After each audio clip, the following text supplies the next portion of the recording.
risiko resesi ini sudah price in oleh market ya, oleh investor. Kami melihat sebenarnya yang penting adalah bukan seberapa dalam pelemahan ekonomi, tapi seberapa lama recovery akan terjadi. Ya, kami melihat ekspektasikan bahwa fokus investor ini bagaimana sih pemulihan ekonomi ke depannya. Jadi sebenarnya angka GDP yang di Q3 akan menjadi barometer yang penting. Kuncinya adalah apakah dengan pelepasan PSBB yang berlangsung, pulihnya kembali ekonomi di bulan Juli ini, terjadi recovery angka PDB di Q3 ke depannya. Makanya itu kita harus melihat bagaimana perluasan pandemi, kita harus memastikan bahwa memonitor bahwa perluasan pandemi itu tidak berlangsung dengan dan tidak mengganggu pemulihan ekonomi. Akan tetapi untuk pasar obligasi sendiri sebenarnya sentimen pandemi atau resesi ini tidak memberi dampak yang terlalu besar, ya. Mengingat sebenarnya pasar obligasi cenderung untuk menguat di kondisi saat pertumbuhan ekonomi itu tidak terlalu pesat.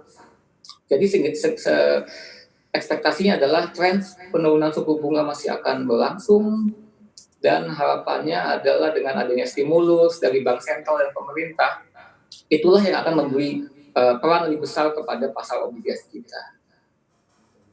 Ya, Pak Ezra, kalau kita lihat memang beberapa hari sebelum rilis ini, yield obligasi Indonesia mengalami penurunan. Artinya ketertarikan investor asing ini semakin menguat. Tapi kemarin ini justru malah menurun. Apakah ini tidak ada hubungannya dengan ekspektasi dari pertumbuhan ekonomi yang dirilis hari ini?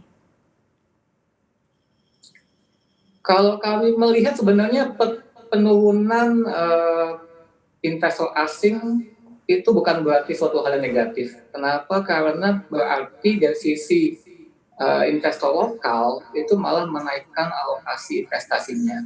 Kita melihat sekarang tren di obligasi adalah dua hal. Yang pertama adalah likuiditas, yang kedua adalah yield hunting. Likuiditas itu maksudnya sekarang itu banyak sekali cheap money yang ada, yang available di market berkat adanya stimulus fiskal, stimulus moneter yang dijalankan oleh semua bank sentral di dunia ini. Ya, jadi kita melihat banyak sekali negara yang memiliki suku bunga 0% atau suku bunga yang sudah negatif. Nah, Indonesia sendiri di saat negara lain itu sudah negatif atau di 0%, kita masih memiliki imbal hasil yang sangat menarik ya, secara relatif di 6,8% per hari ini. Dan itu sebenarnya menunjukkan bahwa potensial untuk asing kembali masuk itu masih sangat lebar. Kelihatannya adalah mungkin asing juga akan menunggu mencari momentum pada saat currency ya, karena currency itu adalah kuncinya. Jika saat nilai tukar rupiah mengalami equilibrium yang stabil dan sudah mencapai level yang sangat menarik, nah jadi tidak terlalu kuat tapi juga tidak terlalu lemah, itu adalah sweet spot di mana asing akan kembali lagi masuk.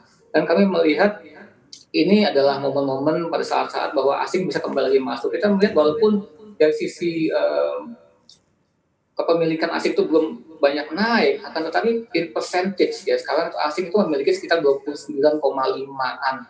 Kami expect itu sudah bottomnya.